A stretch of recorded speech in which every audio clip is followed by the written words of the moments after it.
আসসালামু আলাইকুম। দূরে কাছে যে যেখানে বসে এই মুহূর্তে ভিডিওটা দেখছেন তাদের সবাইকে মাহফুজা কিচেন ভিডিওতে ওয়েলকাম। আজ ভুট্টা শাক রান্না করব। আমরা তো এটাকে ভুট্টা শাকই বলি।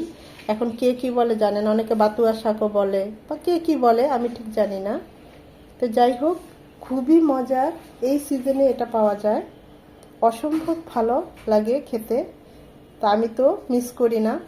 তা আমি কিভাবে ভুট্টা শাকটা ভাজি করেছি সেটাই আপনাদের সাথে আজকে শেয়ার করব। কথা না বাড়িয়ে চলুন আমরা মূল ভিডিওতে চলে যাই।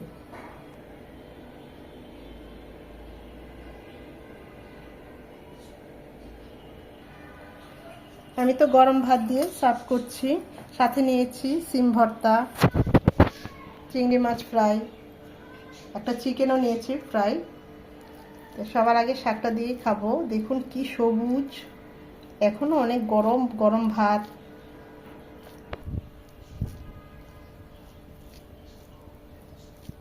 খুবই মজা হয়েছে।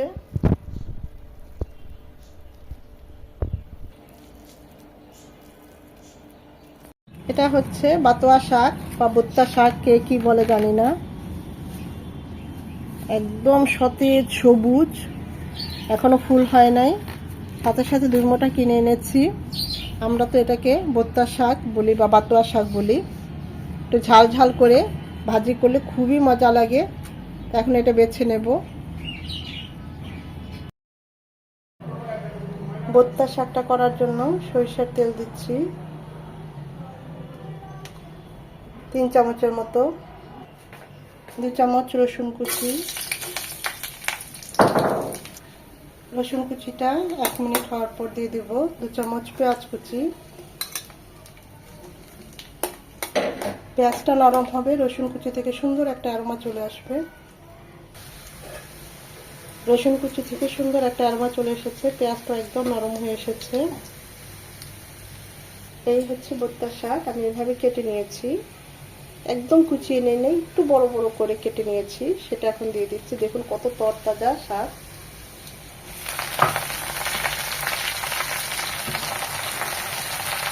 প্রথমে অর্ধেকটা দিয়ে একটু নেড়ে নেব।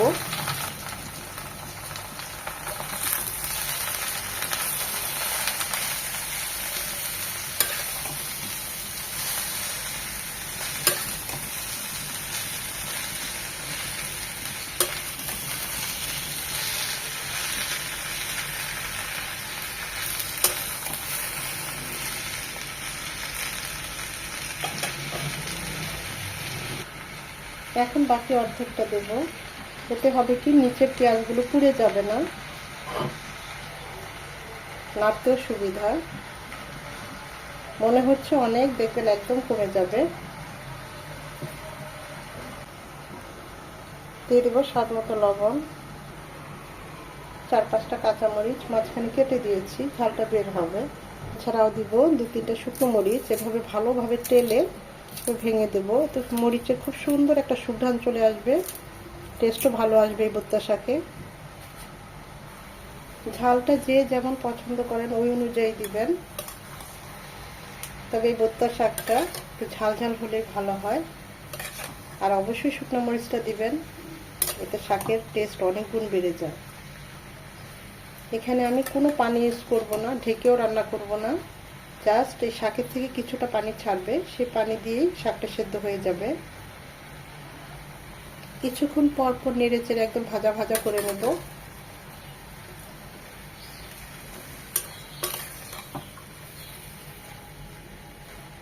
কি সবুজ তরতাজা শাক, তাই না? এমনি খেয়ে ফেলতে ইচ্ছে করছে। শাকের থেকে বেশ কিছুটা পানি ছেড়েছে, এই পানিতে আমাদের শাকটা সেদ্ধ হয়ে যাবে।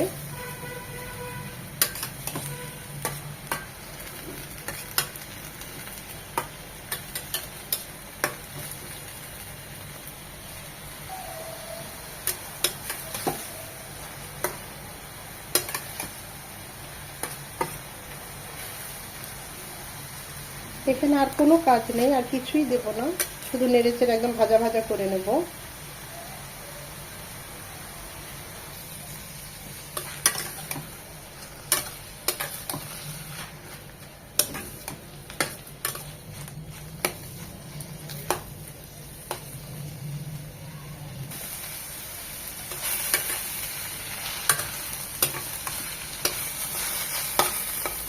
একদম রেডি।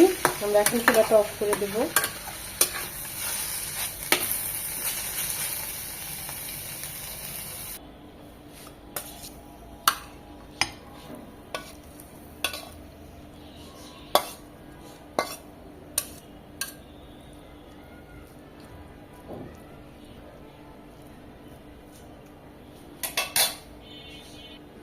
এই বতুয়া শাক বা বত্তা শাক, আমরা তো বত্তা শাক বলি, এর গুণাগুণের কথা কি বলবো।